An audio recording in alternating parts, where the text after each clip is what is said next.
Hello, George. Rasputin, lover of the Russian Queen, 100 years ago this very night. Oh. He was murdered. Was it just this very saying? night? Yes. Wow. But it does link the two big issues we'll be dealing with today. The extraordinary rumour that the Queen had died, which And had it is a all rumour. kinds of Yeah. people dusting down their obit procedures and so on. But I'll be asking, what if the Queen had died? What would happen next? Not just immediately, but in the longer term. I'm going to be putting my case for a referendum on a republic after a long life, even longer life, I hope, of the current Queen. And then Russia, of course. From Russia with love, at least for Donald Trump, not for Barack Obama. The proverbial is hitting the fan in Washington-Moscow relations today, but Putin is playing chess whilst Obama's playing drafts. All coming up. Fake news. How do you distill the false from the true? It cannot possibly be true that Theresa May is going to nominate David Cameron as the Secretary General of NATO, can it? It cannot possibly be true that Tony Blair is going to enter the House of Lords in the New Year honours list for services to world peace, can it? Well, the truth is, if 2016 has taught us anything, well, anything is possible. I ask because I was one of those hoodwinked by the utterly fake rumour on Twitter and in the ether in the course of the last couple of days that Her Majesty the Queen had passed away. It wouldn't, of course, have been a shock. She has been ill, and she is at least 90, perhaps 91, and that's a very good innings, even when your mother has lived a decade longer than that. But it would have been sad news indeed, because, well, almost everybody listening to this has grown up entirely with her as the reigning monarch. I've just been watching the fantastic Netflix series The Crown, which has a mega budget, wonderful actors, brilliantly directed, wonderful locations, and is a history lesson of my lifetime and a little bit more. I was born in 1954, and so for me, as a sentient being, the Queen has always been there. But I have met her twice only. The first time as a waiter in the Angus Hotel, sadly no more, in the city of Dundee, and she was most gracious when I served her.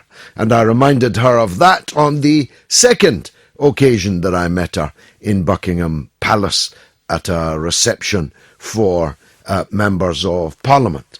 So I have zero animus towards Her Majesty and wish her an even longer life than her mother. And by the way, even more controversially, I quite liked Prince Philip, the Duke of Edinburgh, too. I know that he's off colour some of the time, maybe most of the time, but I found him a very funny and warm guy indeed. So what I'm about to say has nothing to do with personal animus towards the person of Her Majesty the Queen or her consort. It's about the concept of monarchy, hereditary rule, about which I wish to opine.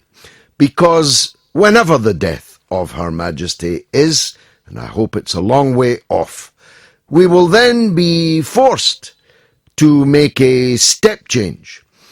Because, well, frankly, although almost everybody likes, some love, and almost everybody respects Queen Elizabeth, that's not the same for her successor.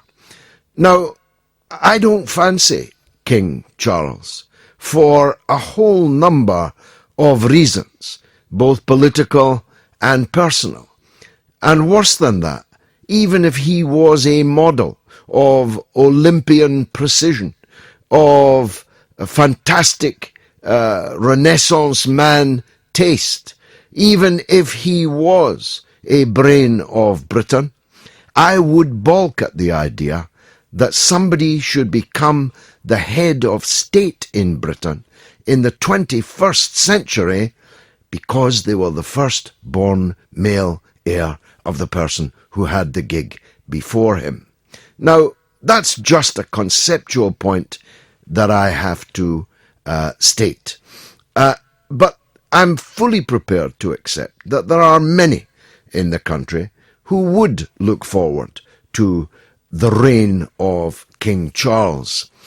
Although what happened to the last King Charles, or the one before that rather, is chilling, of course, to say the least. I used to show my visitors in the House of Commons over nearly 30 years the precise spot in Westminster Hall where King Charles I was sentenced to death, excuse me, and summarily taken along the road to Whitehall and had his head chopped off. Of course, I have no wish at all for that to happen to Prince Charles when he becomes the king. But I do think we have to have a say as to whether or not we wish to go on with the frankly juvenile practice of choosing our head of state by hereditary principle. It's just not grown up in the 21st century. So, I'm asking the question, what would have happened if the Queen had died? Well, obviously, we have an obit procedure here. We would have had to go through it. I would have had, if it had happened on my watch, to spend 3 hours talking presumably about nothing else but the reign of Queen Elizabeth, which could have been historically interesting. But it would have been impossible for me to pretend that I have any affection for the institution of the monarchy. Do excuse me, I have a winter cold. Now, you don't have to agree with that, but I'm hoping you'll agree with me on this. We have to make a decision about it, and we need to have a referendum on whether or not to continue having a hereditary monarchy. I was explaining to my son just this day as we drove past Buckingham Palace. Imagine if you went in for an operation and as you were waiting to go under, you asked the surgeon if he was particularly experienced in this procedure and how long he'd been a surgeon, and he told you, I'm not a surgeon, I have never performed such an operation before, but my father was a great surgeon, and I have inherited the position from him. Trust me, you'd be off the operating table as fast as your groggy legs could carry you. And yet, that's exactly what we are facing when the demise of Her Majesty the Queen is announced 10, 15 years from now, I hope.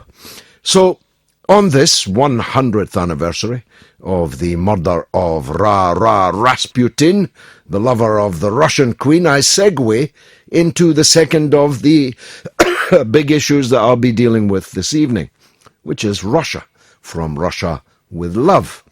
The high hopes of hundreds of millions, maybe billions of people around the globe in the presidency of Barack Obama is lurching in a very ugly way to its conclusion.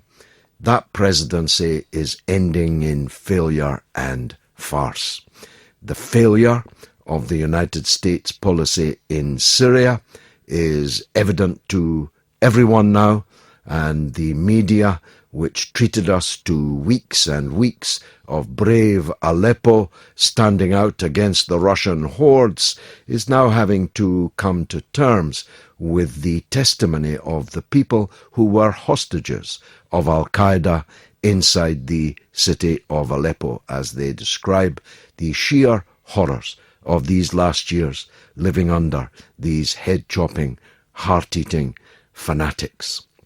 The failure of the American policy under Obama in relation to the Middle East in general, to the Israel-Palestine track, to the dictatorships in Saudi Arabia and Bahrain, which bankrolled Hillary Clinton's presidential campaign with tens of millions of dollars, the failure in the Ukraine, the failure everywhere of the Obama administration is as plain as the nose on your face.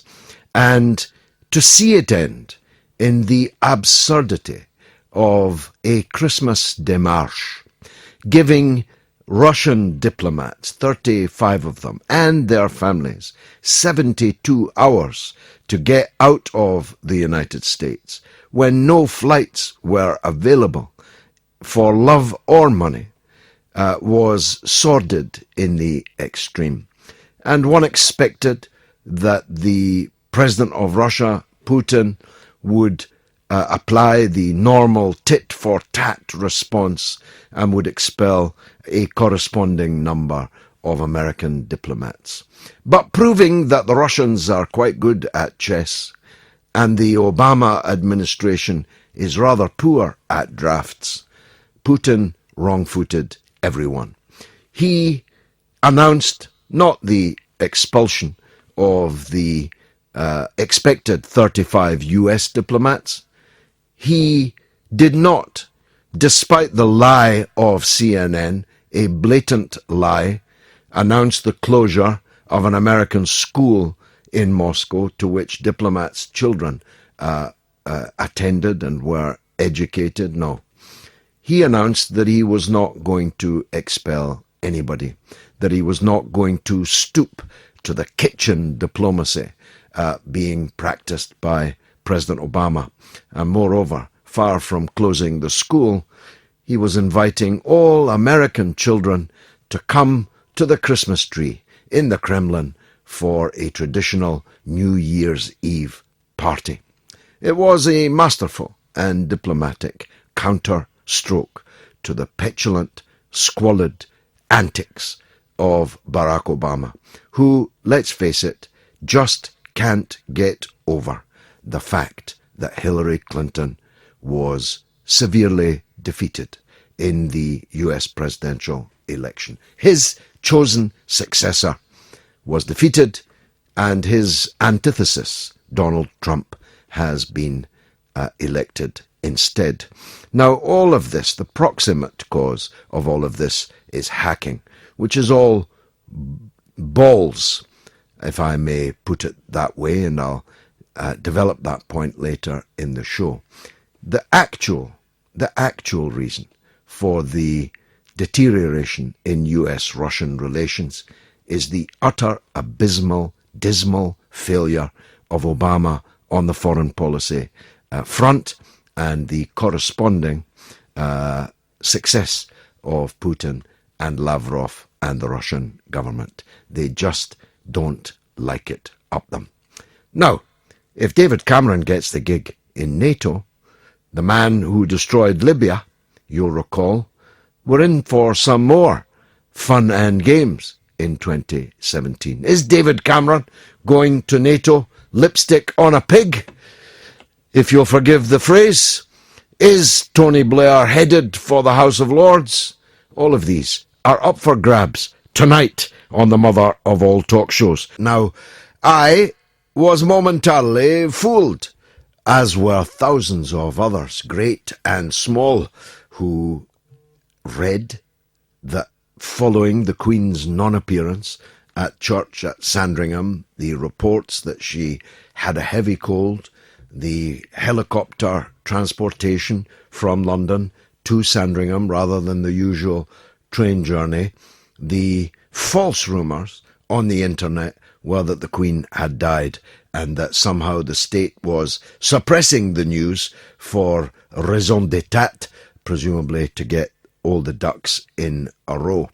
I was only momentarily fooled, and today Buckingham Palace had to take the unusual step of denying that the Queen was dead, which is a pity. that they had to do that. But such is the power of social media nowadays that even if the mainstream broadcasters disdain to publicize what people think is news, it will still get out there. So I wanted to talk about how that happened, and maybe even tease him into further speculation, much further down the line. I wanted to talk to the doyen of royal commentators, Robert Jobson, and I was lucky enough to catch him the night before Hogmanay. Robert, thanks for joining us on the show. Hi, George. Hi. Now, how did this story come to be? Have you got any insight on that? Well, we've had an awful lot of these, in this day and age with Twitter, Facebook, online media, a lot of people have these fake accounts and get a bit of pleasure out of this, and I'm sure whoever's done this pretty despicable thing has got some pleasure out of it. But, it's all part of this fake news problem that we face, and I think that it's totally irresponsible and a shame that it's happened, because at the end of the day, you're dealing with a tremendous lady that has served her country and the Commonwealth well, and you don't need this sort of nonsense, really. Well, the story had legs, of course, because of her age and the illness, and therefore I'm sure that people were brushing up their sound bites. She was the People's Princess, I recall, from Tony Blair on the demise of Princess Diana. I'm sure that all the politicians were brushing up their sound bites. Would the palace have told all the appropriate people that there was nothing in this rumour, or is it demeaning for them even to respond? No, the palace behind the scenes would have advised the appropriate people that, in the establishment, that there's no legs in this story whatsoever. And yes, the Queen has had a heavy cold. It's probably a lot worse than a heavy cold, but the reality is she's been cared for in the best way possible. I wouldn't be at all surprised if we don't see her at the weekend at church, and in that respect, I think that will put paid to it. But at the end of the day, the Queen is 90 years old. We know that she'll be 91 next year, and this sort of situation does get a run sometimes, George. Sometimes when not so much newspapers, but radio and TV shows do run-throughs of how they're going to deal with the death of the monarch, they go through the whole rigmarole, and somebody might report that that's happened and they've seen it happening, and then they make that mistake and it goes out on air. That's actually happened in the past, and that's something that's regrettable but understandable. But I think this is more malicious, really. Yeah, I'm sure that's right, Robert. But the suspicion that the state would sit on the news for a period of time to get their ducks in a row is also historically based, of course, because that's what they did upon the death of her father, wasn't it? Well, it was even suggested more than that the doctor concerned made sure that the correct dosage was given to the king, and so that he passed away, so that it could be announced in the Times and not the scurrilous evening newspapers, and that's what they wanted to do. But I think things have moved on quite dramatically from that. I don't think it is even possible for that to happen in a day of 24 hours, in a society which is based upon 24-hour news. I think that there may be a moment of an hour or so when the appropriate people, from the Prince of Wales to everybody, will be informed if they're not there. But I don't believe that you could withhold it in that sort of news of that magnitude for a lengthy period of time in this day and age. I really don't. Well, we all hope it will be many years before this has to be faced, of course. But if the Queen does die, what happens then? Does Prince Charles become the king immediately? Immediately, yes. He becomes the king immediately. There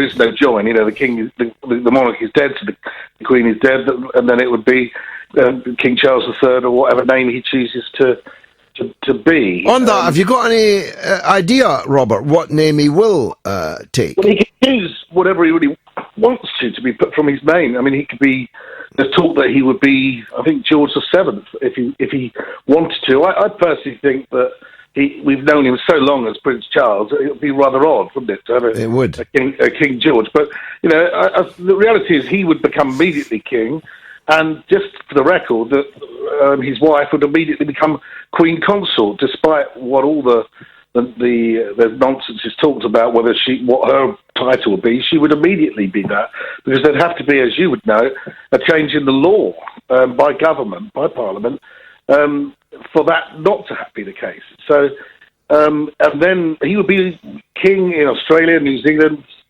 and Canada, and all the other realms too. So immediately that would happen. There's no join, and then it would take probably around after a period of mourning. There would be probably a year or so before any coronation would take place. But the king would be the king straight away.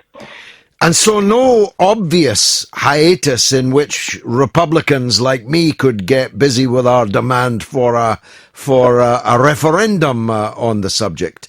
The trouble you'd have is because the law is the law, and we live in a parliamentary democracy, a constitutional monarchy, and as soon as the monarch passes, the new monarch is in place. So there's no join, for the Republicans to say we're not having this. By the time you get your pen to paper to get it's all done and dusted. Well, maybe so. But there would be a discussion. When I do a lot of work in Australia for Channel 7, there'll be a massive discussion there, and there will be a call for, I'm sure, a referendum in New Zealand, Australia, and possibly Canada. And therefore, if there is a role, there would be a call for. There's a chance that would be, but it would be to remove King Charles as king rather than to stop him becoming king. Yeah, absolutely. Well, I see the difference, of course. It's a lot harder to do that, of course. And it's a lot more difficult to remove a monarch than it is to. Indeed. Although it's been done before, Robert. It has. But I don't want to end on a sour note, and I certainly don't want to put you out of business. Thanks very much for. I'm sure there'll be work somewhere, George. But it's. I don't think you're going to have much hope, because the percentages-wise, after a great reign by the Queen, has been around about 80%. More than 80% are in favour of keeping the monarchy. But who knows? Well, I think you're right that there's almost universal respect for her. Charles doesn't have, in my experience, doesn't have the same traction, and I think people will quite quickly find out he's a little bit odd and not nearly as diplomatic as the Queen has been. I just came back from a trip from the Gulf region with the Prince of Wales, and he did a sterling job in promoting Great Britain. Did he sell a lot? Did he sell a lot of guns, Robert? He did I think he did an awful lot of good trade business for this country at that time. I'm not sure exactly. It wasn't just a trade mission, but it was more of a diplomatic mission. And I feel that the Prince of Wales actually is a supreme diplomat, in my opinion, but others will disagree. You've never seen his spidery handwriting, writing to ministers and demanding changes in policy and so on, for which he has no mandate at all. But I'm not going to queer your pitch. He has more of a mandate on that, George, than people think. More of the actual role of the monarch. He's not as some person that sits on the throne and and just does nothing as a tourist attraction. They have a very political role, as you know, as an experienced member of Parliament. They certainly do. Yeah, but that's what's wrong with it. I mean, you used the phrase yourself. We are a parliamentary democracy. You quickly added the words constitutional monarchy. You quickly added that. But there is there is actually a contradiction in that, Robert. You cannot be a parliamentary democracy if a hereditary head of state can interfere in the political process. Well, of course they can. And if you look at the way that the political process has developed over the last 1,000 years and changes, our parliamentary democracy and constitutional monarchy is a unique system that, in my opinion, in my opinion, and the opinion of many others, certainly is better than having an elected Donald Trump. But that's another story. Now, what did you think, lastly, of The Crown, the Netflix series? I thought it was fantastic, I must say. Yeah, I mean, I know they spent an awful lot of money on it, which is, the figures, when you hear them, were amazing, yeah. mind-blowing. Not but quite as much as we give the royal family, though. Well, we do. Well, in terms of, actually, I worked out the other day, I think to have an Italian president, which I think, or whatever it was about 3 times more. But anyway, that's another matter. But in my opinion, that is a brilliant program, and it's very accurate as well. I think the people that have been involved in it have done a tremendous job, and in writing it too. Do you think the Queen? Do you think the Queen watched it? Oh, I'm sure. I'm sure if she was well enough, she did. A very diplomatic answer.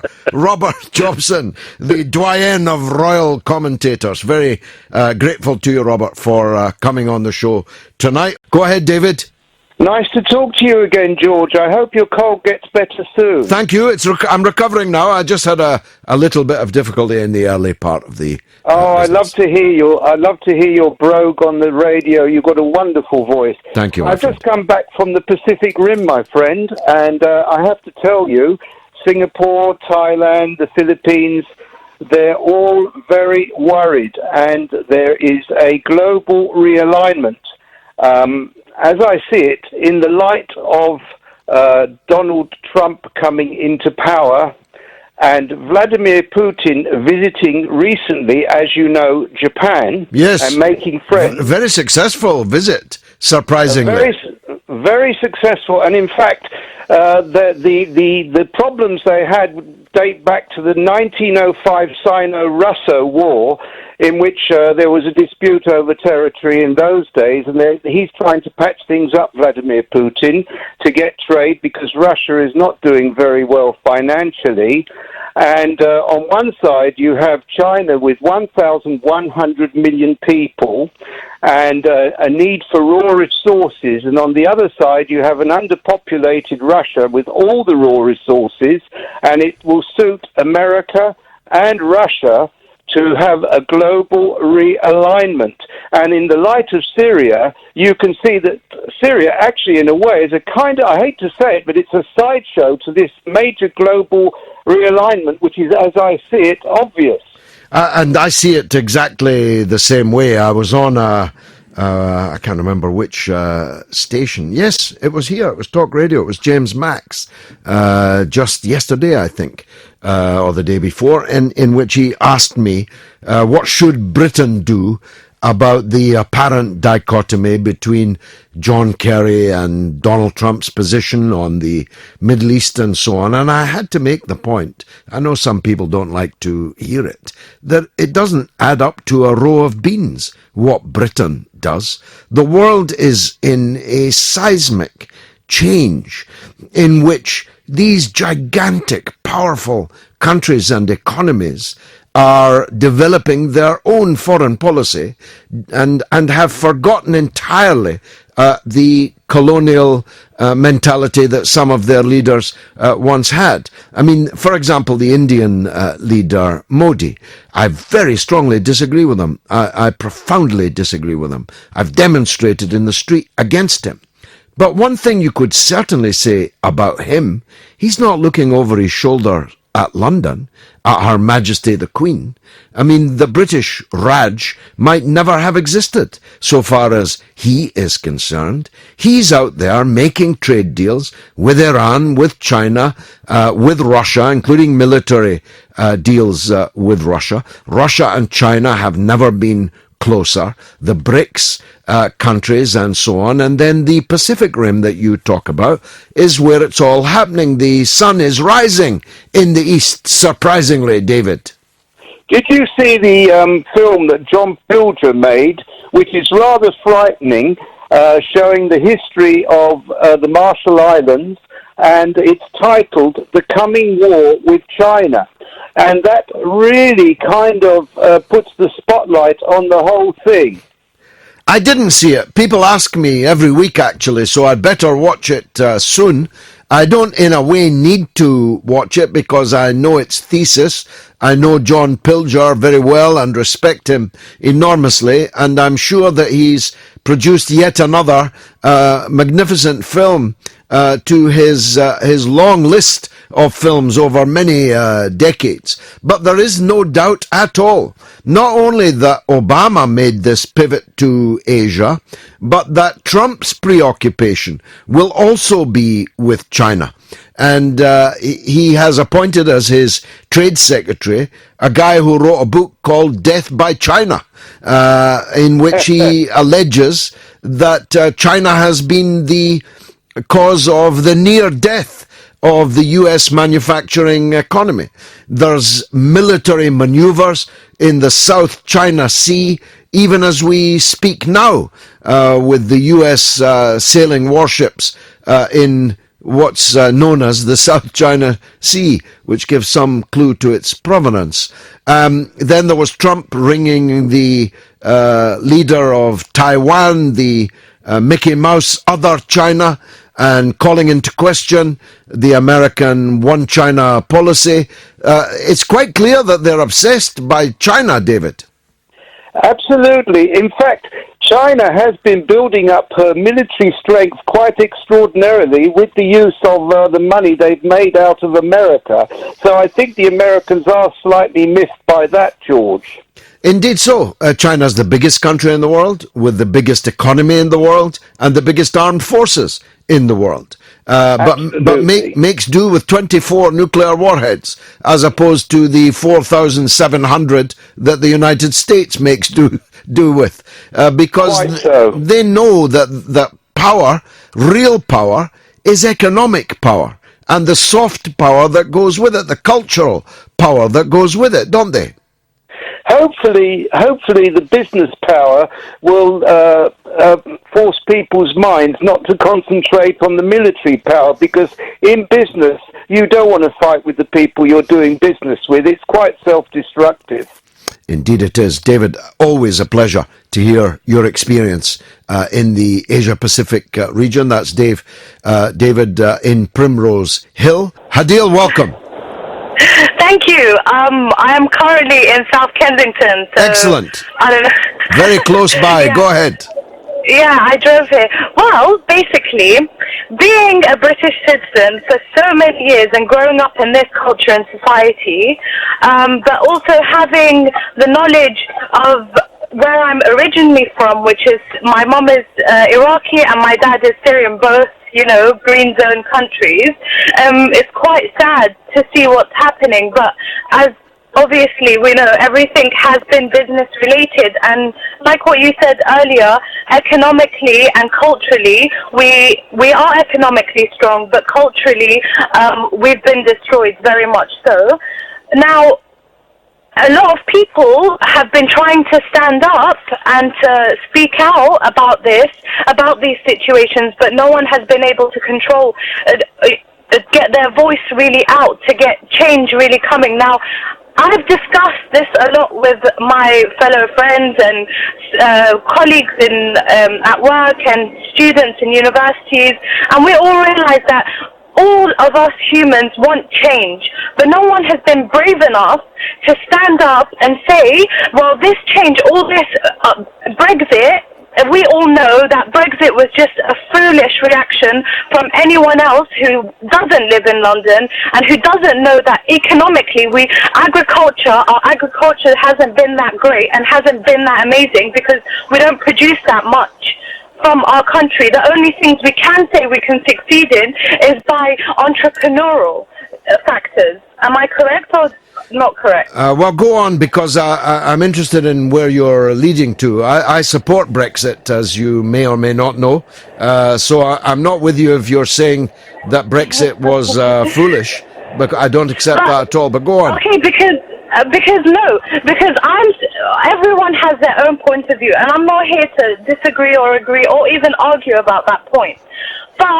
And with the whole Trump election, they elected Trump because obviously America, not many people are educated in a way to realize that some choices may affect them very long term. Now, we've been hearing, like, if I don't open the news anymore, I just dislike it because you just don't know who to believe and who not to believe.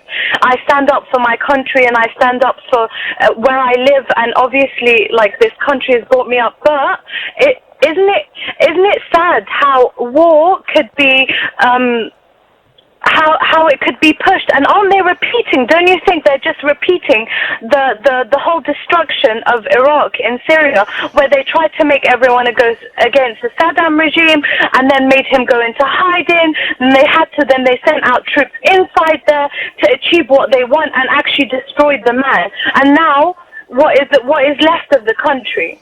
Well, Do you get it? Of course, if you know anything about me, you will know that I do.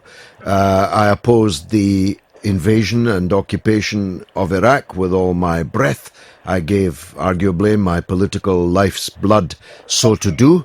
And I opposed the Western intervention in Syria for the very same reason. But to go on to the earlier points that you made, Trump was elected and Brexit was voted for the same kind of reasons. Because people are tired of what we have. They are tired of the prevailing orthodoxy and those who practice it. Brexit was chosen by the majority of people because they have not prospered under the prevailing conditions. And Trump was chosen for precisely the same reason. He said, "Make America great again." Clinton claimed America was already great. But for 10 scores of millions of Americans, it isn't great. And if the choice was between the status quo and change, a word you used a lot in your call, then they go for change.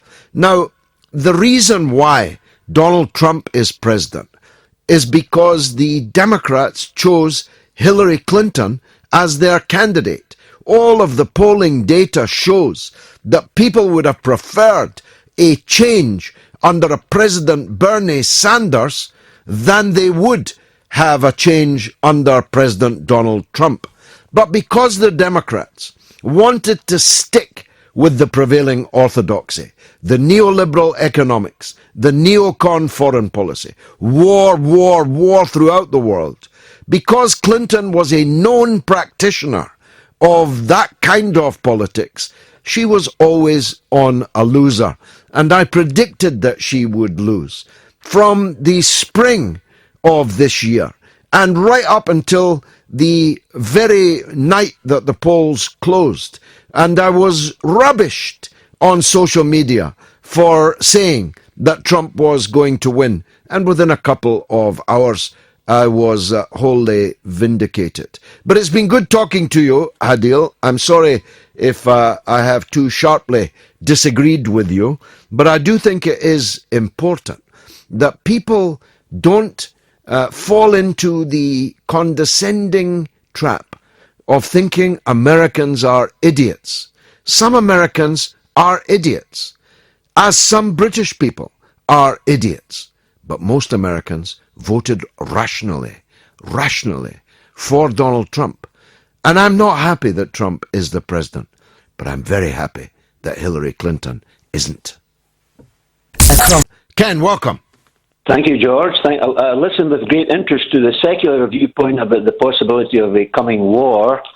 Let me give you a biblical viewpoint, George. We are headed for the greatest trouble in history. Russia faces total destruction. It's prophesied in the Bible, Ezekiel chapter 38 and 39. And what is happening right now in Israel with the situation of the UN resolution, Israel now is that those who hate Israel are going to rise up. They're emboldened now. But that was every country in the world. Every country is going to turn against Israel. It was I just want to make sure you know that. The Security Council was unanimous. Yes, every country. This is prophesied in Scripture. Let me just read these two verses to you from the Bible about Jerusalem and what's going to happen. Okay. This is God speaking, George. For I will gather all nations against Jerusalem to battle, and the city shall be taken, and the houses rifled, and the women ravished, and half of the city shall go forth into captivity, and the residue of the people shall not be cut off from the city. Then shall the Lord go forth and fight against those nations as he fought in the day of battle. The Messiah of Israel will return, George, to defend Israel, and all those who oppose Israel will be destroyed by the Messiah, the King of Israel. This is where we're headed. This will be the focus. So the whole world is going to be destroyed and at the hands of Israel, led by the Messiah. That's your point? My point is, the Bible says that Messiah will defend Israel. Hatred for Israel is going to arise in the coming years. It's going to arise from everywhere. God is going to gather the nations there for judgment. They think they're going to eradicate Israel, take over Jerusalem. It will look like Israel is going to be defeated. That's when the Messiah will appear. We don't know when this is going to happen, but it is prophesied, and we are heading towards that final battle, George. There might be other battles before that, the Gog-Magog war, but we are headed for the second coming of Jesus to defend. Well, two big subjects tonight. The royals, whether we should continue the show with King Charles III, whether there should be an abdication by King Charles III in favour of King William, another King Billy. Can we really do that? Or whether, as I favour, we should have a referendum on the demise of Her Majesty, who I'm glad to say we were advised by Robert Jobson, the doyen of royal correspondence, that she is in, if not rude health, perhaps we may see her this weekend going to church. And the other big subject is the issue of US-Russian relations, which have reached a nadir, if only for a few more weeks, with the, I say, very petulant, petty, rather pathetic flurry of expulsions by President Obama and in the dog days of his presidency today, and the rather smart response by Putin not to respond. Let's hear from the sage himself, a man who's been with me here on the airwaves for more than 8 years, John Le Boutillier, former congressman, a Republican to boot, no great fan of Donald Trump. I wonder what his take on today's events are. We'll soon find out. John, thanks for joining us. Thank you, George. Have you had your shots? Do you have your passport? You ready for our trip to New Zealand? Well, I'm postponing it for a little while because so far, so good on the international level from Trump for me. And I wanted to ask you if it were not a more dangerous thing for the Democrats in the US, locked into the worst kind of Cold War confrontation mentality with Russia, rather than Trump's jaw rather than war approach. Yeah, it's really an amazing reversal of fates, to see the Democrats be the so-called hard line against Russia, and the Republican president-elect being Mr. Détente, Mr. Let's put it behind us, let's be friends with the Russians. It's like a whole new world over here. And whether it's going to work or not, I don't know. Because I can tell you the Republican members of the House and Senate do not agree with Trump, do not believe that we could ever really work with Putin. They don't share your warm feelings towards Putin. They have very dark feelings about Putin. Although he's the president and therefore in charge of these things, isn't he? Yeah, oh yeah, he's the commander-in-chief. He's the guy that's going to set foreign policy. But I mean, in our system, Congress is a co-equal branch to the presidency, and they do have some say. They are going to have, for instance, public hearings soon on the Russian behavior during the election, and there's no telling what's going to come out in that. It's a venue for a lot of things to come forward, including the CIA, which is off to a bad start with Trump. or Trump's off to a bad start with them. And I agree with you. Putin is being very clever. You know, he decided not to reciprocate today and expel 35 American diplomats/spies. He decided, I'm not going to do anything, and we'll wait and see what Trump's going to do. And he's really playing up to Trump. Trump, I think, will reciprocate, and they will try to have warmer relations for a while. But something's bound to happen that will put that to a test. Indeed. And we don't know, because he doesn't know, what Trump is going to say or do next. One test has been his appointment of a Secretary of State who seems to share his worldview, at least so far as Russia is concerned. So he's built in an ally on that front, hasn't he? He's got that one and the National Security Advisor, General Flynn. They both have a much better opinion of Putin and the Russian government than any previous administration. This is probably a good time to confess, John, that I've met General Flynn in Moscow. Oh, there you go. Well, George, I'm not sure I'm going to let you into our house in New Zealand. Don't worry, I'm sound. I just believe in Jaw. That's okay. Look, I get it. And you and I, we don't have to agree on everything. We of course not. are discussing the politics of the situation. And I can tell you here, everybody's just watching. No one really knows what to make of it. Trump next week announced last night he's going to have a full briefing by our intelligence community on the Russian hacking scandal. Now, he's going to emerge from that either convinced that something bad went on or not convinced. If he's not convinced, it's going to be a big setback to his relationship with the intelligence community. We have 17 intelligence agencies in our government. 17. And they report up into the presidency, and we have never had a president-elect starting out like this with such a contentious relationship with his intelligence community to be. This thing is fraught with trouble, and there's no telling where it's going to go.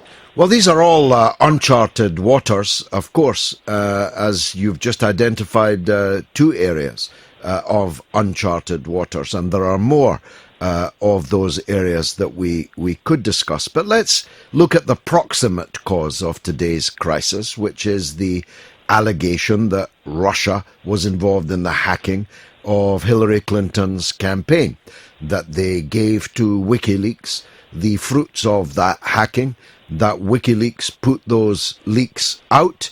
There are two problems with that, John. The first is, I happen to know for sure. I'd have to kill you if I told you how and why, but I happen to know for sure that the leaks came from a Democratic Party insider, not from Russia. And secondly, if these leaks were so significant, why did the mainstream media in the US ignore almost all of them? I mean, they could not have influenced more than a handful of votes because only the cognoscenti ever saw them. Right. Well, you got to divide two things, though. The charge that Obama is punishing the Russians for is not for having resulted in changing any votes in the election. It's merely on the hacking and leaking. And they claim they've got dead-on proof of it in intelligence reports that they will make not public to the public, but they'll show members of Congress and Trump and all. Why not to the public, John? Methods and sources. They don't want to reveal how it is they've come up with this info, because then Putin will know where we got it from. I mean, for instance, I'm just making this up. What if Vladimir Putin's secretary is actually on the U.S. government payroll? You can't reveal that, otherwise she's a goner and we lose that source. So you can't reveal what they call sources and methods of gathering intelligence, but they did say they've got it from both human intelligence and signals intelligence, in other words, intercepted radio, phone calls, email, some sort of electronic communication, and from computers themselves, including they can identify the exact computers that did the hacking. So the claim is, in an FBI report that is available on the internet. Well, I know that, of course, that could also have happened. But I know that the Democratic Party insider provided WikiLeaks with the information that they published. So if what you're saying is true, I don't mean true, I mean accurate, then there's two sources of the same material, which is not impossible, but unlikely. The point, though, is they are building Putin up into some kind of Superman. Now, he is, as Trump says on Twitter this very evening, a very smart guy. That's why his move today, or lack of one, is being, I think, universally regarded as a smart move, a smart response. But he's not James Bond, you know. He's not capable of fixing Brexit, fixing Trump, fixing the French presidential election, fixing politics in Germany and so on. Isn't all this in danger of demeaning the United States by elevating Russia, which is, of course, not as powerful as the United States, to such an almost superhuman level? Well, first of all, I don't think a president of the United States would have face-to-face confronted the president of Russia in September, as Obama says he did, and in a face-to-face conversation told him, we've got the goods that you're doing this, knock it off. I don't think you confront a world leader unless you do have the evidence of it. Now, whether it had any effect is a different issue. Hillary was a lousy candidate. She lost a race she should have won against an opponent she could have easily defeated. But that, I don't think whatever Putin did, even though I think it was intended to screw over Hillary, because he's had it in for her, I don't think it made the difference. Although the difference is 80,000 votes in 3 states. 80,000 votes. So, pretty close race out of 140 million votes, you know. Yeah, for sure. 130. But isn't this all partly displacement activity to avoid, the Democrats are really thrashing around to avoid the point that you've just made, that they lost the election. It wasn't really that Trump won it, it was that they lost it. They lost it by putting up a lousy candidate, in your words, and who fought a lousy campaign and spent more than $1 billion doing so. Well, here's the thing, George. I totally true. She's a terrible candidate. Thank God we're rid of the Clintons. Great. But as I said, there's an intelligence community here, massive, over 1 million people working in the federal government in these 17 agencies. And my guess is that they are outraged at Russia's attempt to influence our election. Attempt. Forget whether it worked. They've been hacking us like crazy, so have the Chinese, so have the North Koreans. Presumably you're hacking them, though, John. Everybody's hacking everybody, no?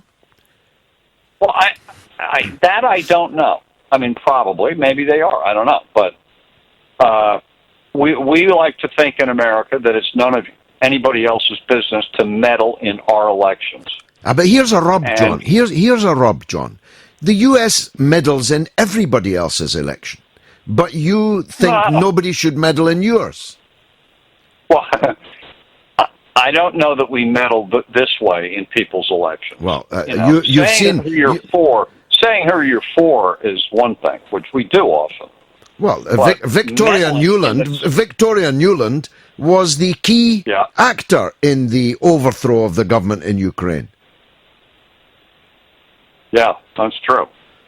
So you can see from their point of view, all of this sounds a bit hollow, all this talk about the inviolability of other people's elections. Yeah, I agree. You know, look, America's had a long record of screwing around in other countries, going back to Iran in '53 with Mossadegh and all that. Yeah, you and us. Both you and us overthrew the elected moderate Social Democrat Prime Minister of Iran and reinstalled the Shah. And if we had not done so, there would have been no Ayatollah Khomeini. And if there had not been an Ayatollah Khomeini, there would not have been an Iran-Iraq war. There would not have been the first Gulf War. There would not have been the second Gulf War. I mean, we threw a pebble into a pond there, John. It became a tidal wave. Yep.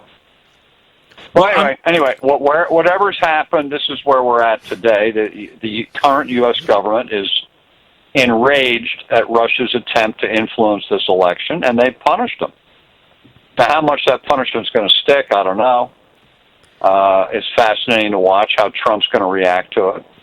As a little sidelight, the two places, besides the 35 people that are being expelled, 2 compounds were closed as of noon today.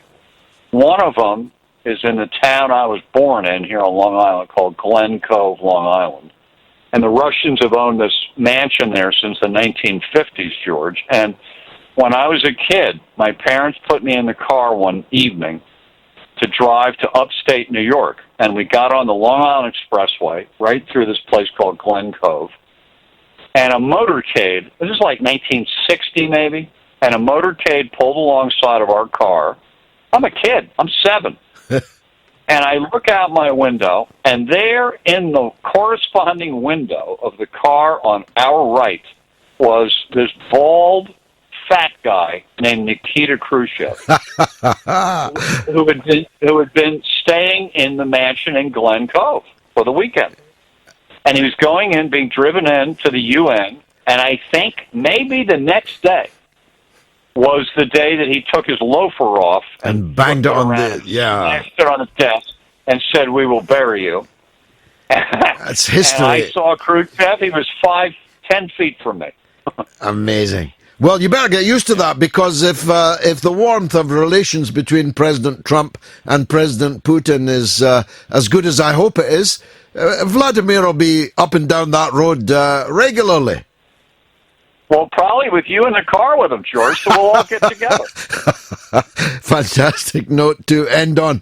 John, a very happy new year to you and yours, and I look forward to our chats through 2017. John LeBoutillier, former congressman and all-round sage, giving us a perspective, a wise one, not one I accept, but a perspective on the spat, if spat is not too mild a word, between the US and Russia, which reached its nadir today. We're talking Trump, we're talking Obama versus Putin, drafts player versus a chess master, if you ask me, and we're talking royals. Not, of course, the personage of Her Majesty the Queen, whom we wish good health, a return to good health, but an end to the system of monarchy when she gives it up. That's my point of view, and a lot of responses on that. I haven't been able to get to the Twitter yet because the phone lines are so healthily busy.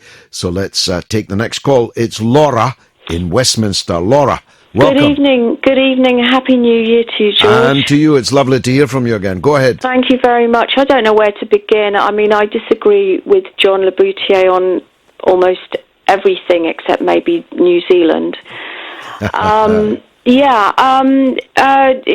seems to believe Obama and the CIA. I mean, the CIA are experts in lying and torture. Worse than that, he expects us to be impressed that the CIA is hostile to Trump. That's likely to make most people I've ever known sympathetic to Trump, not the CIA. Well, absolutely, and for him to say that Americans don't like other countries meddling in their elections or their affairs, and that America doesn't meddle in theirs, well, not only does America meddle, but it overturns countries and governments. I mean, what did it do in Iraq, for goodness sake? That's just one example. To be fair, John did concede that a little haltingly, but he did concede it because it's irrefutable. I could give you a list that would take me right up to 10 o'clock of presidents overthrown, coups organised, invasions. Absolutely. The US has invaded more than 50 countries since the Second World War. Absolutely, and they send in instigators. Of course they do. So, I mean, they're always doing this. They're known to do this. I was sat in disbelief listening to him, thinking, "Oh my God," I just couldn't get it. But Julian Assange confirmed that all the material that he was publishing, and he isn't WikiLeaks isn't a hacking organization. It's a publisher. It's a media It's a publisher, just like you would presumably say The Independent or The Guardian is a publisher.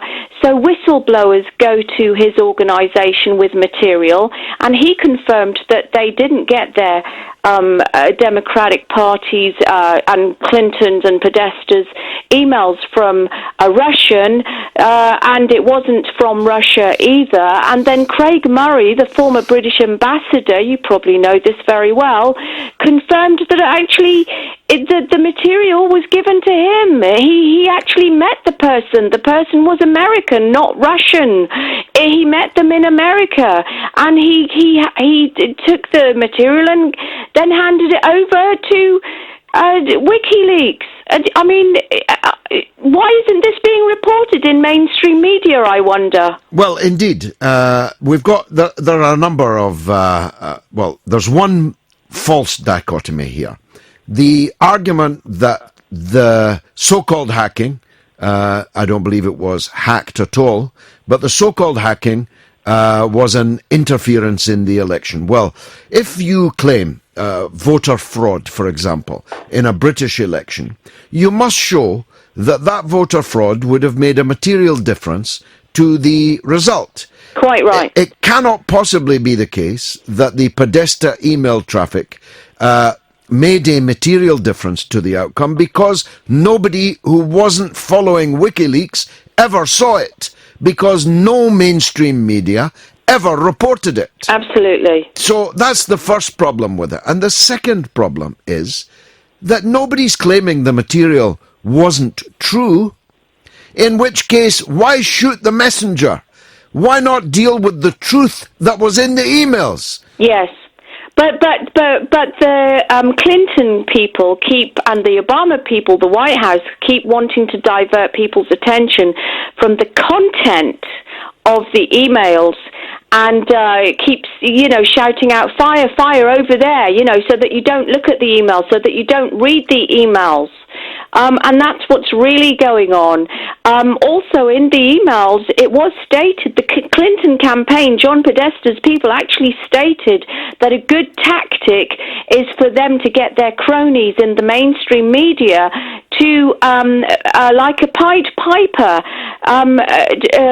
to push Trump forward, so that the Americans would find him so vile that they would think, oh my gosh, we can't vote for him, we'll vote for Clinton.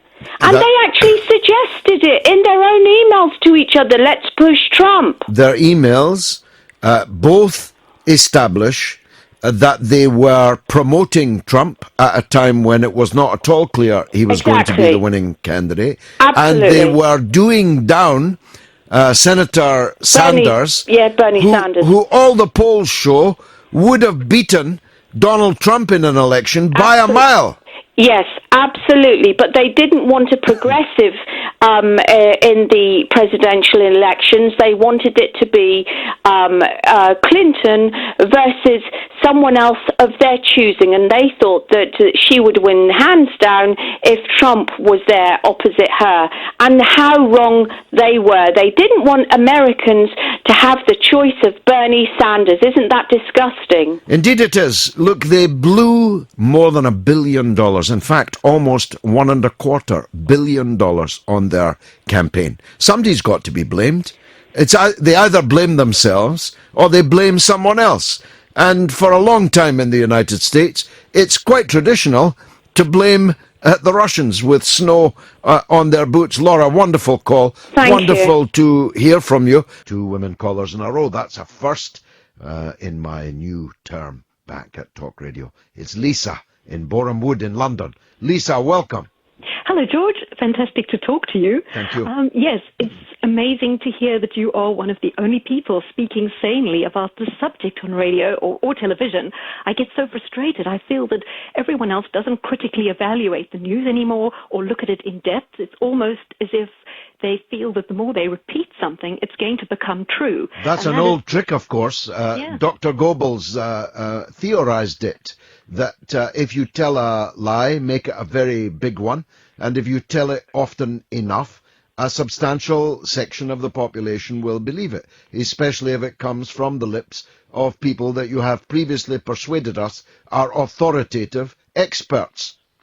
Well, I think luckily they are doing themselves the world's worst harm by doing this, and we were losing faith in them and beginning to see where the real fake news is coming from. Yeah. But, I wanted to say, I've been watching this, and I'm thinking, well, first of all, isn't that why it was important for Hillary to have a secure server? Because anyone could hack into it. Never mind the Russians. I believe there was a Romanian hacker that had hacked in, but like you, I think the main leaks came from dissatisfied people within the DNC.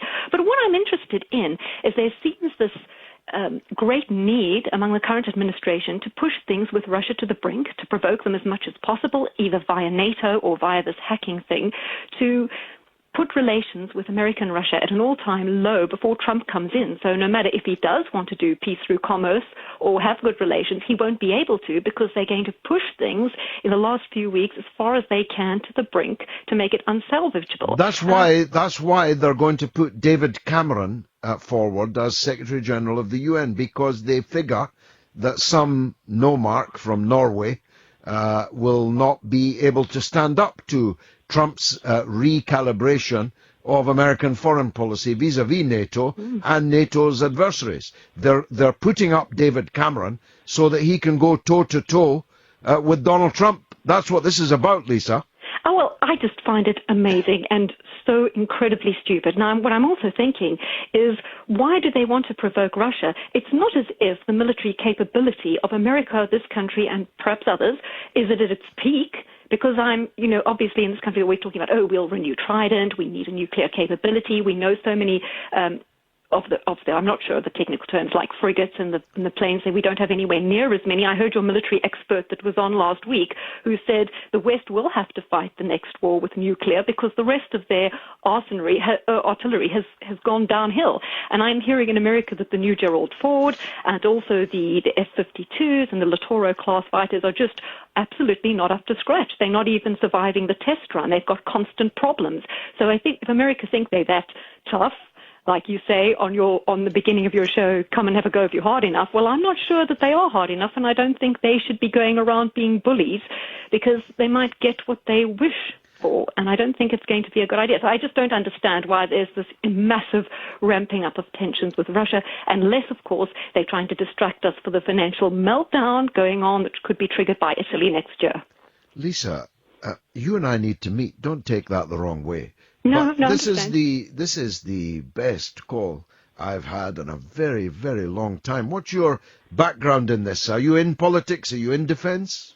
No, I'm just a very interested member of the public. Well, interested and very, very informed. And who'd have thunk it in Boreham Wood?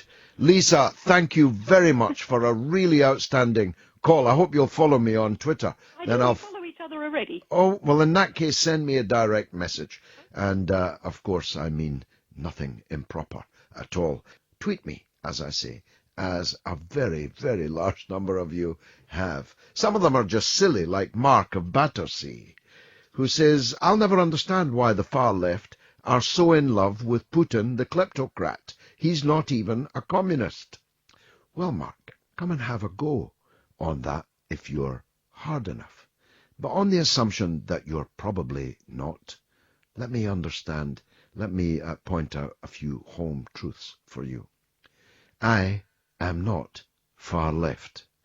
If you think I'm far left, you need to get out more. Secondly, I'm not in love with Putin. And thirdly, not only is he not a kleptocrat, he's throwing all the kleptocrats in jail. And he's bringing the money, wealth, which they stole in the days when you presumably would have counted yourself as pro-Russian, when the drunkard Boris Yeltsin was allowing his circle to steal Russia's wealth. He's bringing that wealth back, and that's why he's popular in Russia. He pursues policies in Russia with which I fundamentally disagree, many of them. But his foreign policy is correct. He was correct that East and West should have united to defeat ISIS and Al-Qaeda together in Syria before the war had managed to kill hundreds of thousands of people and risk a military victory by the heart-eaters, the head choppers, the crucifiers. Putin was right about that. And frankly, he's been right about all the major foreign policy issues. So, I'm not in love with him. I agree with his foreign policy. I disagree with his domestic policy. But it's your last point I want to highlight. You say he's not even a communist. That's precisely the point, Mark. It's because he's not even a communist that the policy of Western hostility to Russia is so inexplicable. Russia is just another capitalist country. Why then didn't the West embrace it as such? Why isn't Russia in the European Union? Why isn't Russia in NATO? Why would you make an enemy of a country, a great and important country, which, by the way, if not for them, I'd be speaking to you tonight in German. Why would you make an enemy of such a country when, as you say, he's not even a communist? The only reason is they did not want Russia to develop close and warm relations with its European hinterland. They wanted to keep the world divided. They want to keep confrontation everywhere because it suits the arms manufacturers, it suits the military-industrial complex. After all, if Russia was in NATO, what would be the point of having NATO? What would be the point of spending more and more money on weapons and war if actually Russia was now our friend? You get me, Mark of Battersea? Come and have a go, Mark of Battersea, if you think you're hard enough. You can tweet me, as James Ball has. James says the petty hollowness of Obama's quote-unquote legacy has been shocking to watch unfold. Do you know something, James?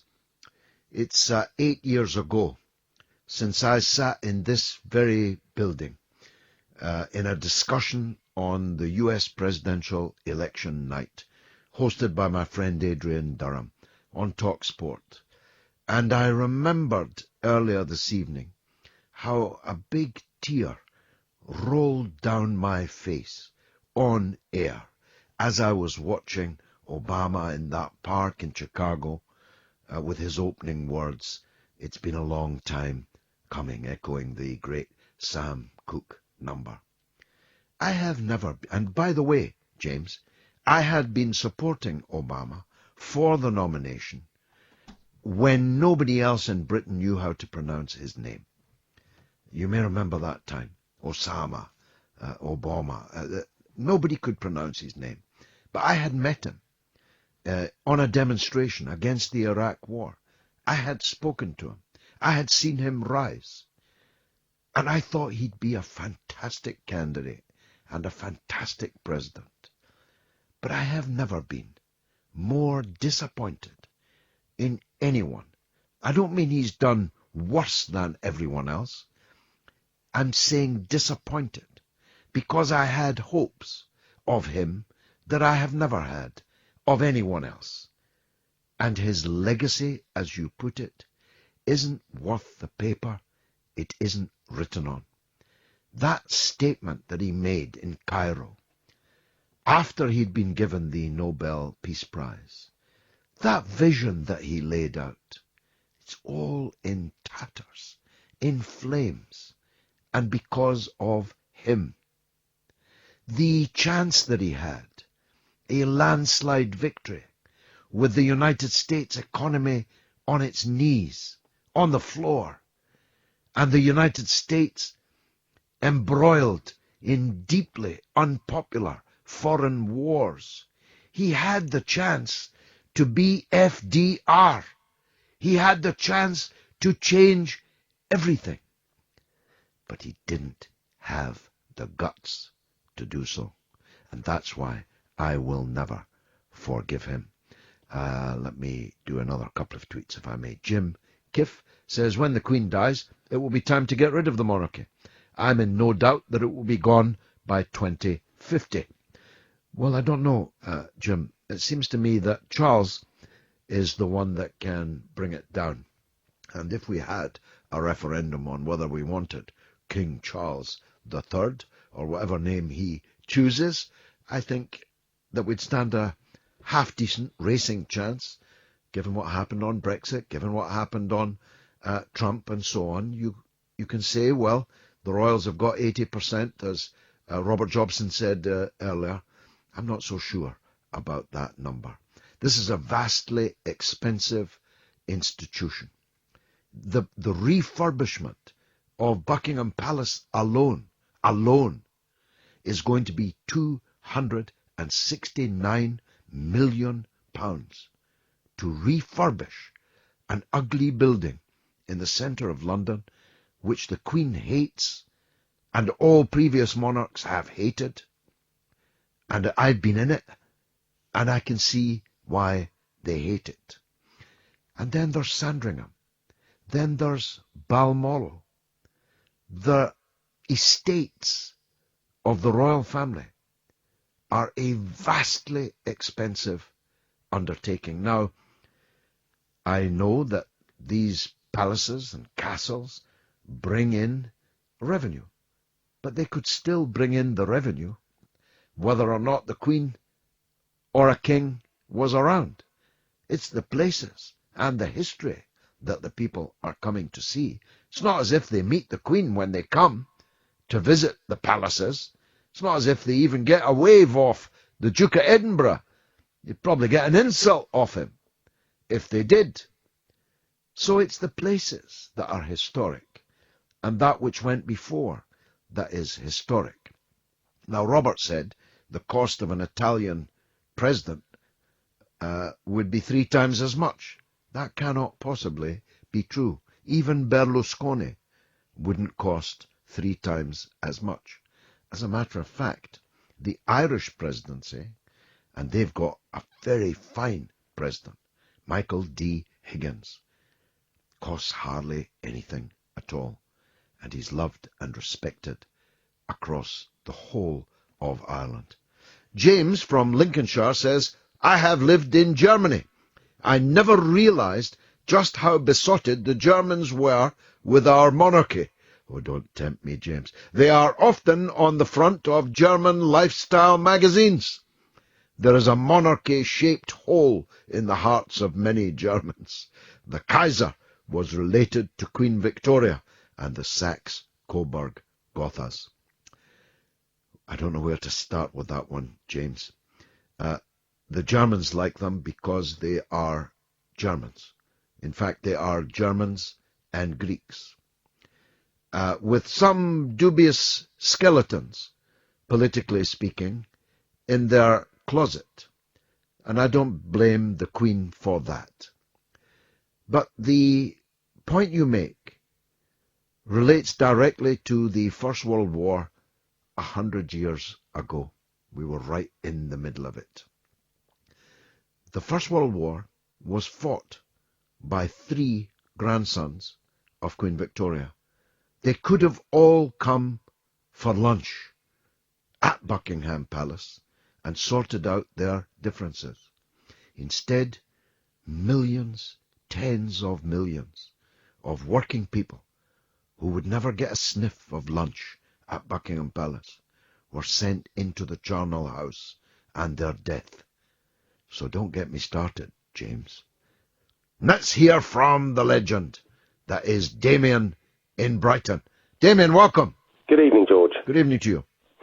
George, at the top of the show, you noted that Hillary Clinton's campaign was funded in part by the Saudi regime, and obviously it was funded by big business as well. Yep. And I think that goes to the very heart of the matter of why people voted for Brexit. and why Hillary Clinton lost to Donald Trump. Senator Sanders, who won 48% of the vote and who received an average donation of $27, I think he hit the nail on the head, George. He argued that people have had enough of big money corrupting our political parties and our political system. Now, there's one aspect of the increase in the Labour Party membership which I don't think can be overstated. The membership is, as I understand it, now standing at 630,000 members. Never been bigger. Biggest in the Western world. Biggest social democratic party ever. Correct. Now that has some massive implications for British politics. We found out how effective fundraising of that can be during Jeremy Corbyn's election as leader. We raised £4 million in 48 hours, George. Yeah. Now, as the party is able to raise funds on such a scale, it places the Labour Party in a unique position in British politics. Unlike the Conservative Party, UKIP and the Liberal Democrats, Labour no longer has to sell policy for cash to billionaires and millionaires. So it's able to act in the interest of the electorate, which is an old concept. Now, I think this is a key political difference, George, between Labour and the other parties. We can now avoid being corrupted by rich donors. And I think it's going to be important to remove even the perception that the party is in hock to rich individuals. Now, I think there's one sort of fly in the ointment on this, George. There's currently a political organisation which is associated with the Labour Party, which is called the Progress Organisation. That's the Blair faction. Yeah, they're funded by the billionaire Lord Sainsbury, yes, who has also been funding other political parties. Now, I think that the issue of corruption is going to be a major aspect of the next general election. And I think that the association with an organisation such as Progress, which is funded by a billionaire, which is open to the Labour Party to the charge of possible corruption. I mean, you know, it could influence, for example, members of the NEC with funding, or, for example, the General Secretary of the Labour Party. So I think that as this is such an important part of Labour's electoral strategy, it would be wise for the party to disassociate itself from that particular organisation. And I think it's so important, George, as we're not sure when an election will be called, that this shouldn't wait for conference, and I think an emergency session of the NEC should be called to address this problem immediately. Well, thank you, Damien. Progress is the ultra Blairites. It is the Blair Youth, and it is, as you say, funded by the billionaire Lord Sainsbury and other companies, firms, and very, very rich individuals who don't have the Labour Party's best interests at heart. I'm not saying they're necessarily bad people, though some of them are, but they definitely don't have a Labour Party's best interests at heart. They want a different kind of Labour Party, one which is essentially not a Labour Party. And they successfully achieved that in the Blair era. And that's the reason why Corbyn was elected, then re-elected, with a very, very big majority as leader, because there are hundreds of thousands, millions, I hope, of people in this country who recognise that this country needs a real Labour Party, and one which, when in government, will behave like a real Labour Party and not be a Trojan horse for something else. Thank you, Damien in Brighton. Not much love in the air between Washington and Moscow today. A particularly petulant and really rather petty action by President Obama today, 72 hours for 35 diplomats and their families to get out of the country, the closure of these holiday vacation places that John Le Boutillier was talking about earlier on Long Island. The masterstroke of Putin's response, in other words, his decision not to respond, has left President Obama's last days in office, I think, looking a little sorry.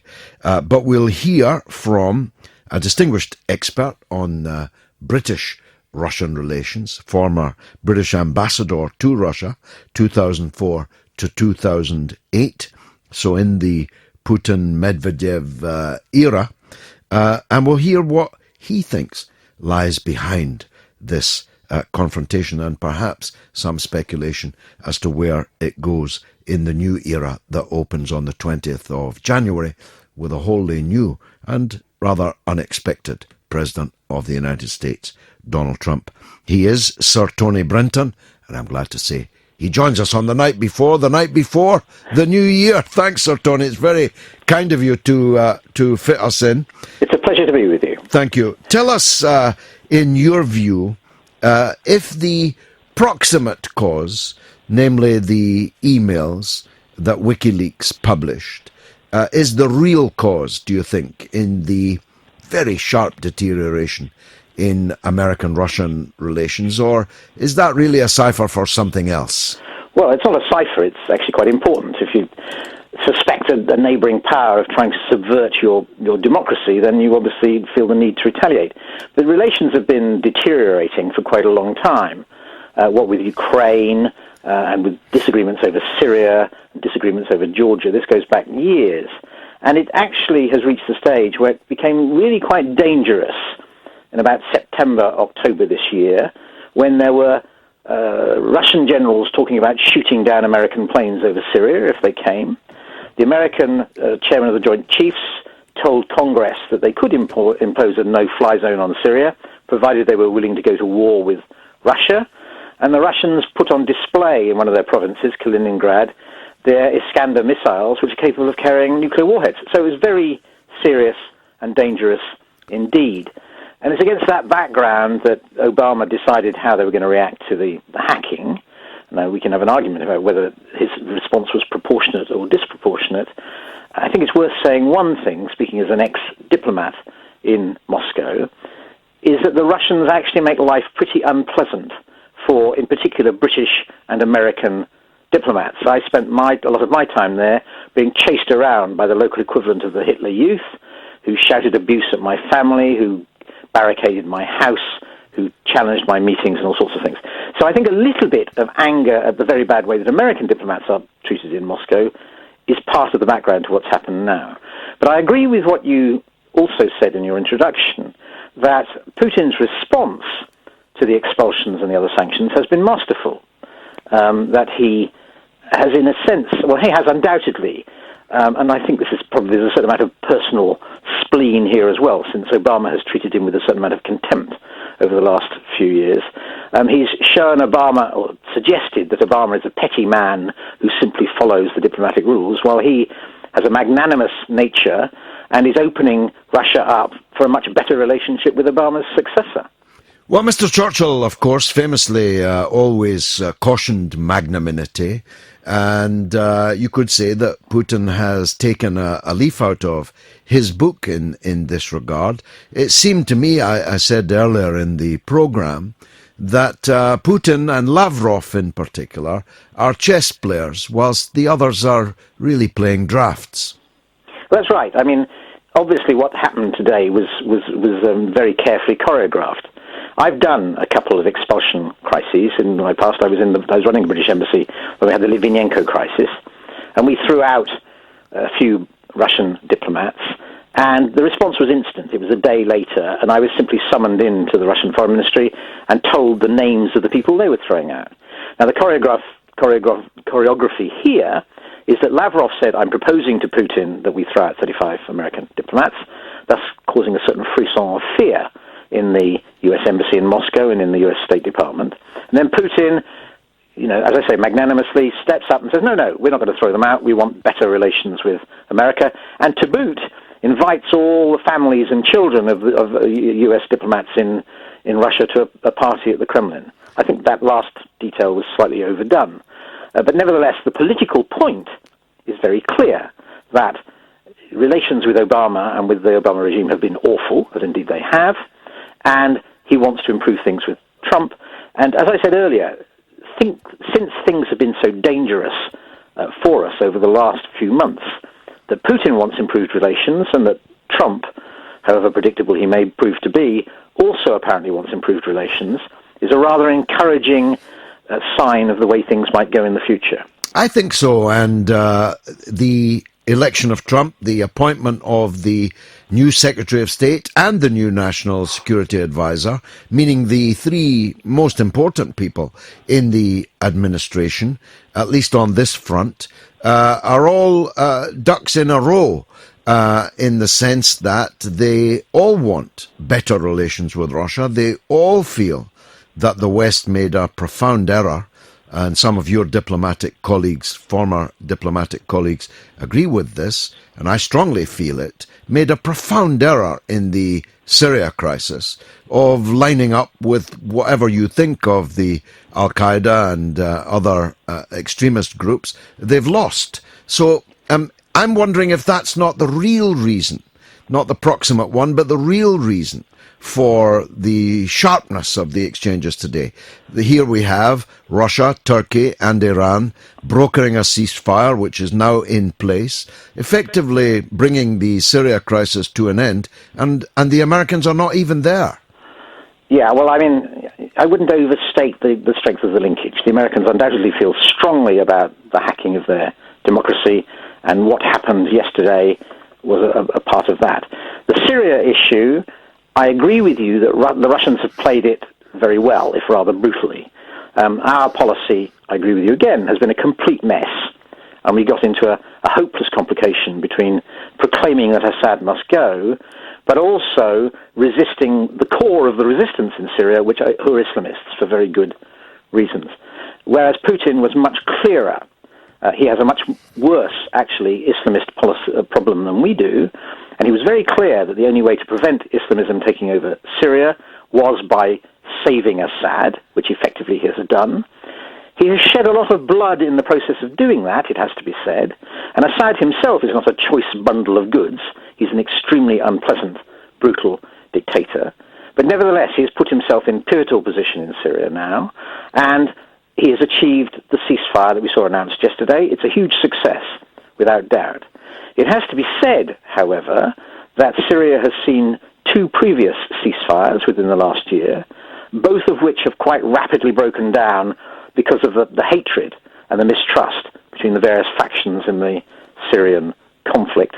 Putin himself described the new ceasefire as fragile. It's going to take a lot of work to make it work, and we have yet to see how durable this success is. Let's move on to the general. You alluded, and quite correctly, I think, to the unpredictability of Donald Trump. I have the view that we can't know what he's going to do because he doesn't know what he's going to do. I hold the view that he doesn't even know what he's going to say most of the time until he finds himself saying it. Do you think the new Secretary of State is sufficiently experienced to temper some of the inherent dangers in that?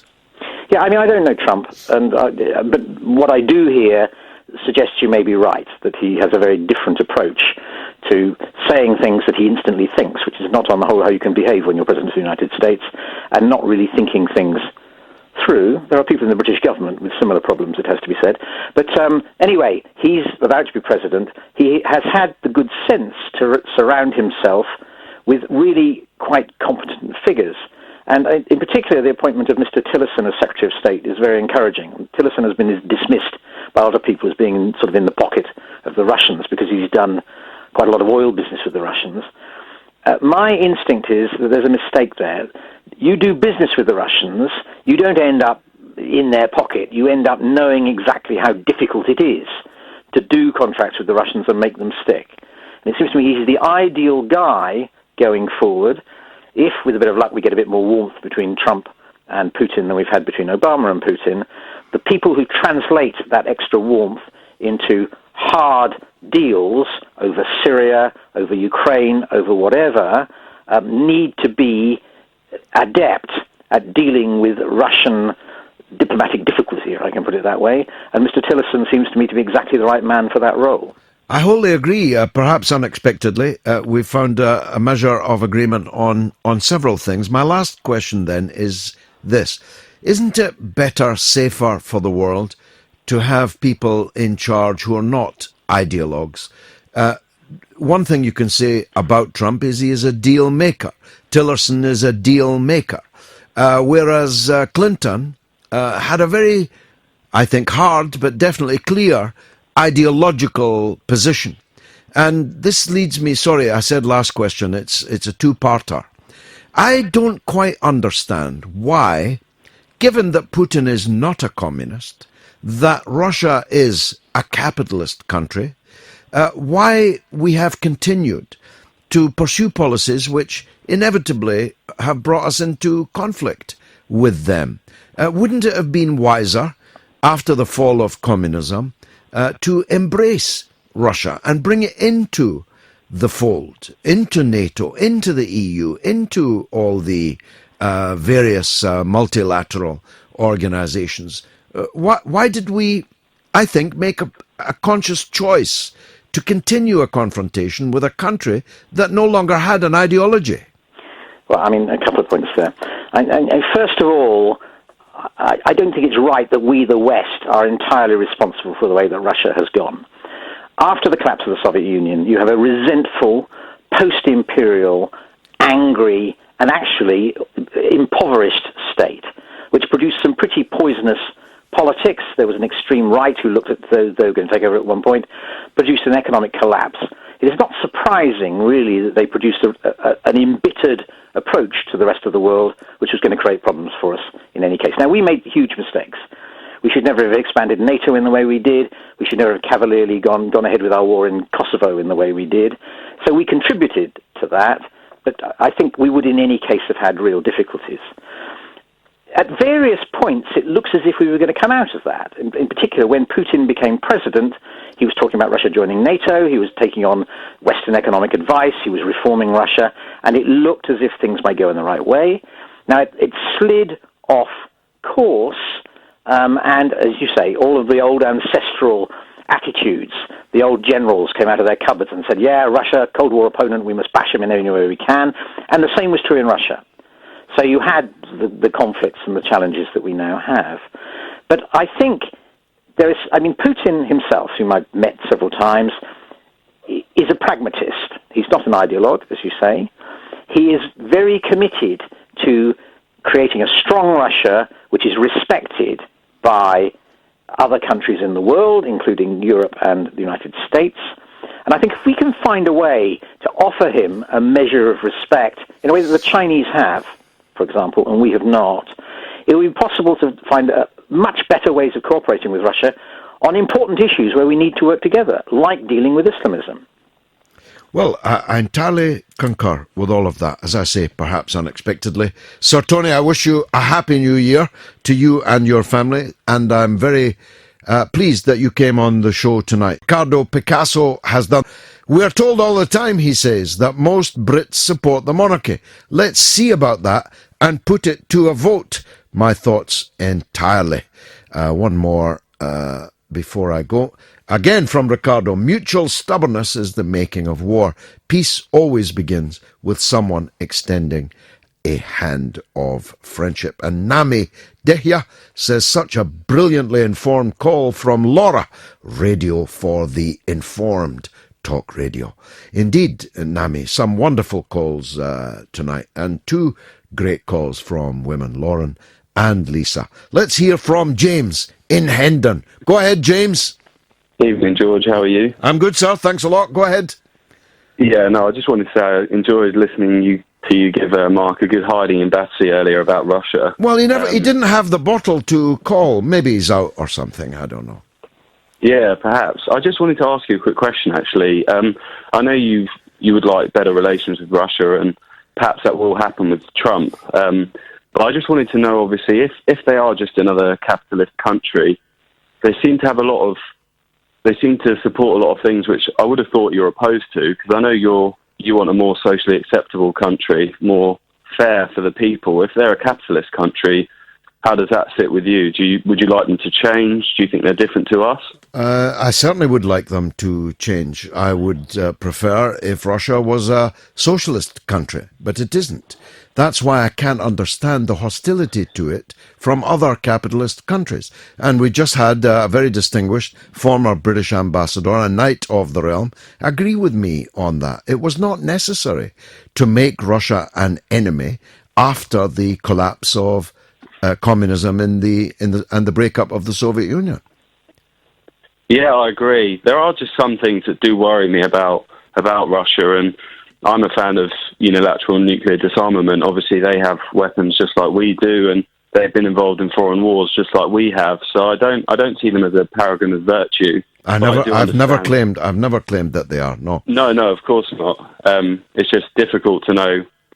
Well, the Yugoslav war was a profound mistake. The attack on Iraq, a profound mistake.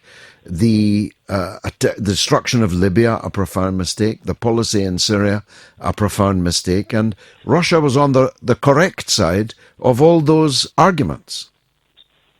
Yeah, no, I do agree. It's an interesting time, isn't it, in politics at the moment? It's very interesting. I'm looking forward to the new year immensely, I must say, both at home and abroad. And certainly with the mother of all talk shows, we're not going to run out of things to talk about, James. Yeah, the other thing, just a quick one. I also listened to LBC. I know you used to present there. And I heard, of all people, someone you might admire, I'm not sure, James O'Brien, sort of lambasting Jeremy Corbyn, saying he just doesn't want to rule, he's not ready to rule. I just don't understand why he wouldn't be on his side. He has a very peculiar enmity towards Corbyn, which really doesn't square with many of the other positions that he takes. I really don't know why. Anyway, I no longer listen to LBC, and I advise you to stick to Talk Radio too. James, thanks for the call. Happy New Year to you, my friend. Let's go up to Scotland, from which I've just returned, and talk with David in Stirling. Go ahead, David. Hi, George. Pleasure to talk to you again, mate. I would just want to say that was brilliant, your Alternatives Queen's speech earlier on there. Yes. That was class. I agree with Ricardo Picasso. They keep telling us everyone's in favour of the monarchy. They used to tell us everyone was in favour of the European Union, and they got a rude awakening. Maybe they would again in a referendum on that. Well, they're the biggest benefit scroungers in Britain. Come on. Well, I unusually for me, understated the cost of the Buckingham Palace refurb. It's actually £369 million just for the rehab of just one of the royal palaces. That's crazy. And they're looking to do the rest of them as well. Yeah. Well, I'm sure, yeah. They're talking about redoing the British Parliament at Westminster at a cost of several £billion. Some estimates as much as £8 billion. Well, the Queen's the richest woman in the world. How can she not just get into her purse and exactly. Pay for that? You know what I'm saying? I don't know if she saw that Netflix series, The Crown.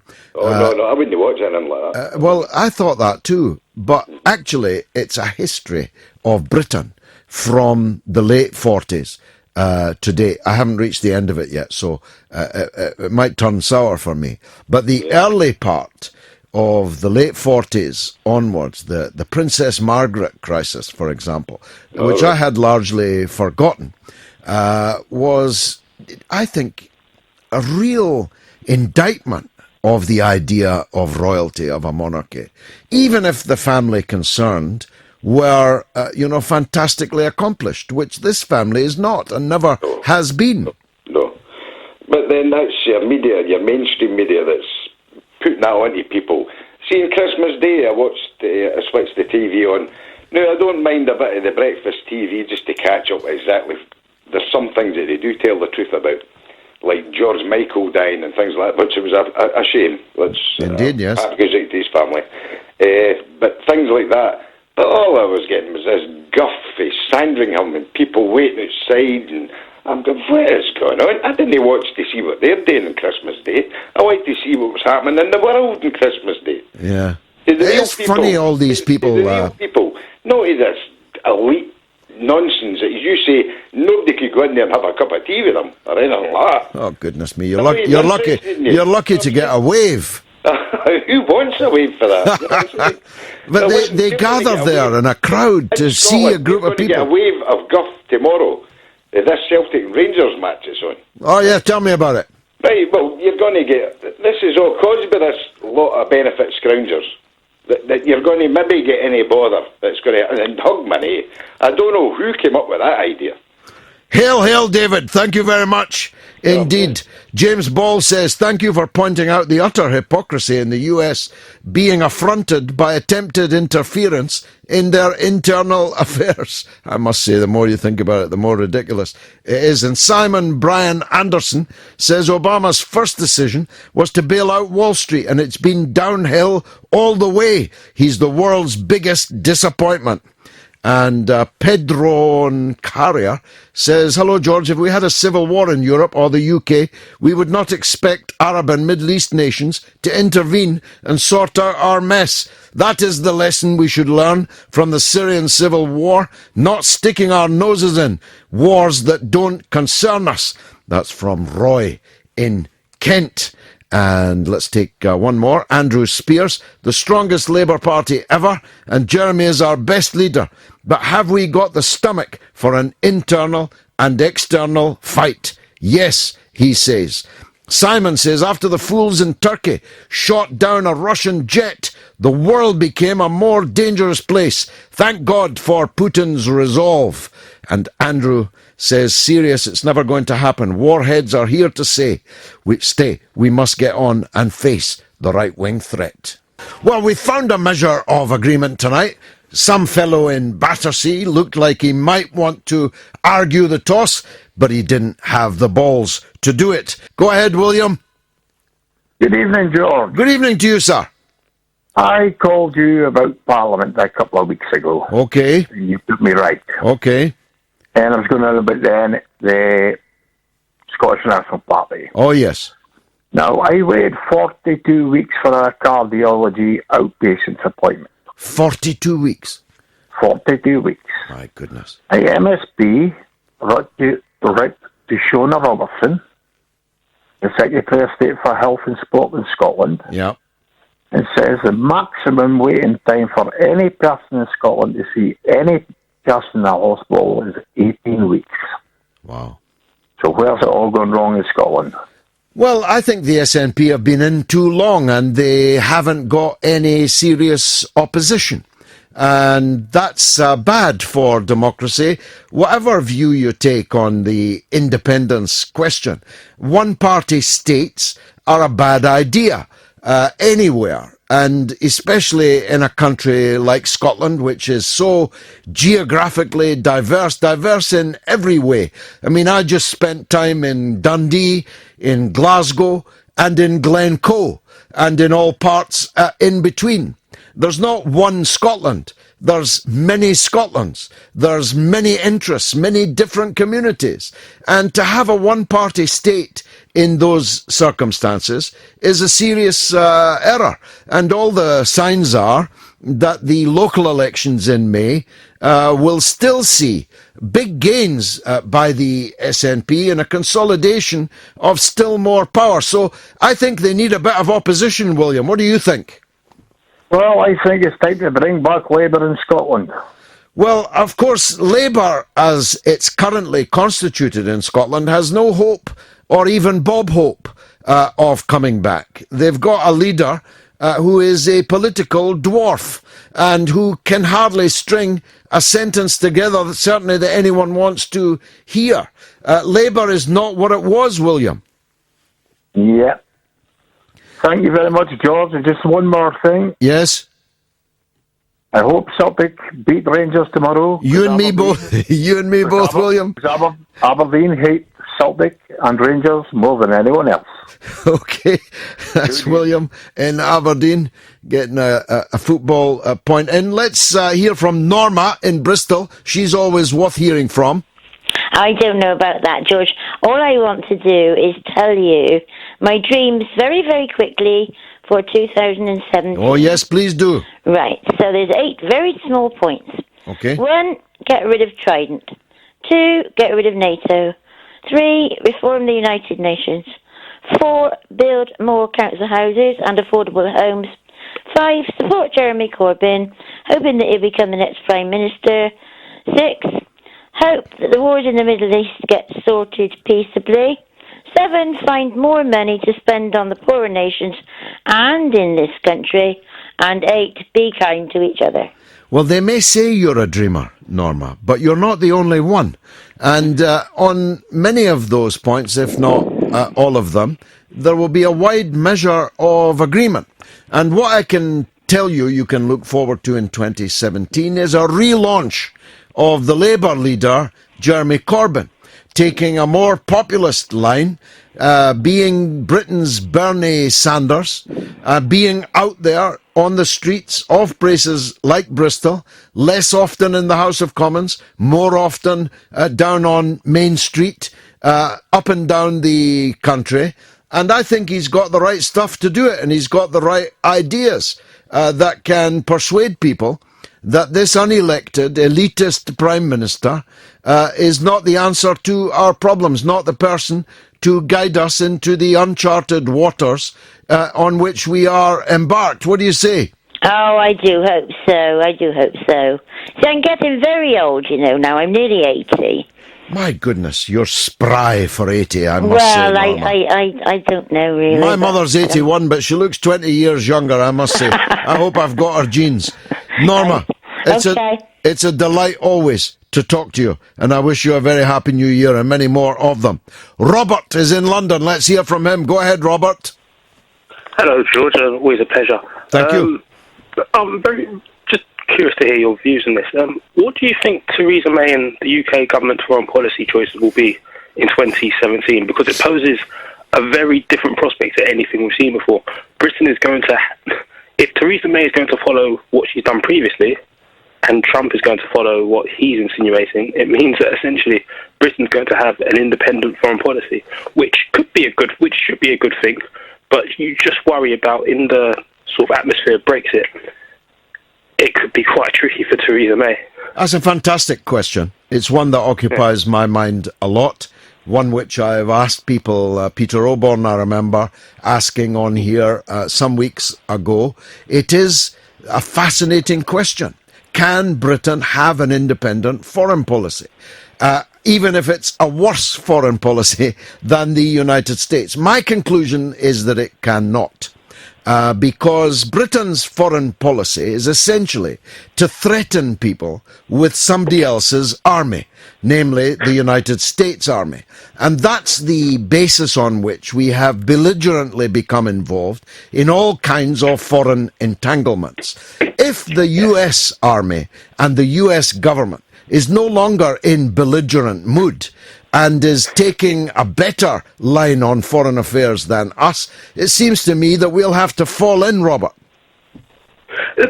You'd think that, but you see, there seems to be a keenness. So, for example, in regards to Syria, Trump is insinuating what I would recommend is a good approach to say that, look, although some of the people there are bad, we should back Assad over the people they're fighting. But Theresa May seems to want to be up for the fight, and seem to want to remove everybody as if that will make everything better. And the reason why I find that so curious is because if we're going to be in Brexit Britain, unless she sort of her viewpoint is more supported by European partners, and I don't see it as being conducive to getting a new good trade deal or having a good trade relationship with America, if she then takes a big foreign policy stance in opposition to Trump, which then makes Brexit negotiations even harder, because which then means that she's more reliant on the EU per se for other issues, which plays into the whole political environment we're operating in. You're absolutely right, and you're obviously a chess player, because this is exactly the situation that she is now facing. And that's why I say she'll have to fall into line. Britain is a minuscule power and player on the world stage. I mean, short of a nuclear war in which we launch our weapons and then get completely incinerated in return, Britain doesn't have enough soldiers even to guard Buckingham Palace. So the idea that we're going to go around the world threatening people without America's army at our back is simply ridiculous, Robert. I know, it'll be quite funny seeing some people having to do some U-turns in 2017 over some of the stuff that they said previously. I mean, some of the flip-flops that are going to be required by Foreign Policy Department, the Foreign Office, the BBC, the Sun, all these establishment papers. It's going to be quite a wonder to watch when, frankly, a common sense foreign policy takes place and then they have to basically backtrack on everything they've said before. It'll be very interesting. We never thought that the day would come where an American president or a Republican president would have a better foreign policy than a British Prime Minister, did we? Couldn't make it up. Robert in London, thanks. Great call. Fra's in Belfast. Let's hear from him. Go on, Fra. George, how are you? I'm good, thanks. George, I'm just phoning up really to ask you, are you aware of the Home Sweet Home organisation in Dublin that's involved in taking over one of the NAMA buildings for the homeless? No, tell us about it. Well, I'm just back from it myself. What they have is they took over a building that was taken in by the state, you know, when they were buying kind of bad debt management of the banks and the building societies. Yeah. They're just trying to highlight, George, the continuing homelessness in Ireland and Great Britain and across Europe, caused by neoliberal privatisation, by the financial crash. Austerity. Absolutely, yes. And by the financial crisis of 2008. There are thousands and thousands of homeless families in Dublin and around Ireland in total, and yet there are something like 50,000 houses lying empty that are owned by the state, and there are up to 6,000 people homeless in Dublin, and there are something like 140 to 150 per night who there aren't enough hostel shelters for. So a group of activists have come together, taken over this building that's owned by the state, because what they're trying to say is the state has an obligation to house the homeless. The state has all this property not being used, and it's waiting to sell it off again privately, you know, to privatise a state asset a second time when there's people lying homeless in the streets. So I just wondered what your views are on direct action, on people coming together as members of the community, concerned about their other brothers and sisters in the community, many of whom are homeless because of the financial crisis, because of job losses, because of austerity, on the street, being abandoned and ignored by their governments. Well, I'm all in favour of peaceful direct action to secure a roof over people's heads that wouldn't otherwise have them.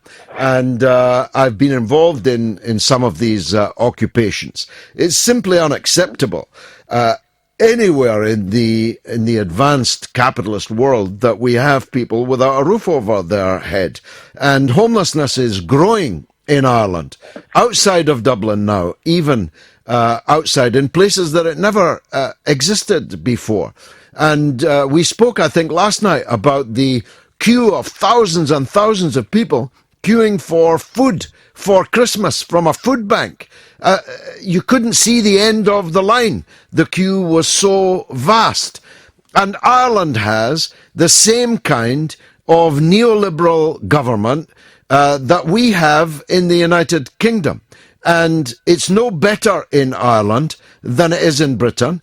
And frankly, one expects better from Ireland, a country that came into being as a state with a revolution against imperialism, a revolution led by, amongst others, one of the greatest socialists ever in these islands, the great James Connolly.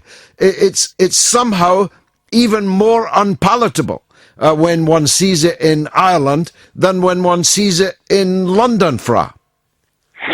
George, it's just sometimes, you know, it's almost like watching history repeat itself. I mean, I was thinking about this shortly after the last time I was talking to you, funnily enough, and what I ended up thinking was, I mean, we had the famine, which was man-made because of the fact that there was enough food, there was enough cattle there was enough wheat and there were enough potatoes in Ireland to feed the Irish people, only because of a shortage in supply that created greater demand and increased the profit, and that's why a lot of the food was taken out of Ireland during that time, and that's why so many people died and emigrated. But so you kind of had like outdoor relief for the famine. Then you had the soup kitchens at the start of the 20th century.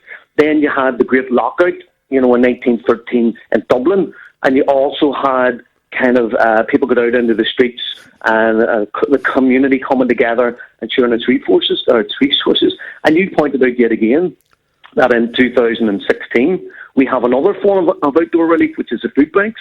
So you've gone from the charity house to the poor house to outdoor relief to a continuation of that through food banks. So nothing's really changed in any of the systems of government that allow that to continue. Well, that's what Connolly warned against, of course. He said if you hoist a green flag over Dublin and change nothing else, then nothing else will change. Absolutely. George, just one kind of last wee point. See what I noticed today or what I found. It was totally inspirational, and hopefully what's happening in Dublin, which was then copied in Sligo, will happen in other parts of Ireland, the north, the UK and abroad. What I saw today, and some of the facts and figures I picked up, they have received €160,000 in donations in 15 days. Now, that's a staggering amount of money. Yep. They've had over 3,000 people volunteer, and that's physically come down to the building and ask, can they help out? And they have over 500 professionals allied to medicine. They have like a doctor on site, emergency medical technicians. They have nurses, they have trained psychiatric nurses, obviously depending on the needs of the user groups that are used in the facilities. They've got cooks, they have people that are involved in drug addiction.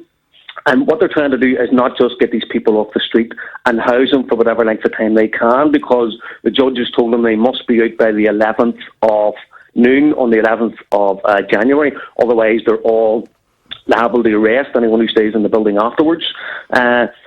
But the total support and love that they're showing for the some of the most vulnerable people in our society is totally inspirational. And to see so many people giving up their time free of charge, spending 10, 12, 14 hours there, it's fabulous.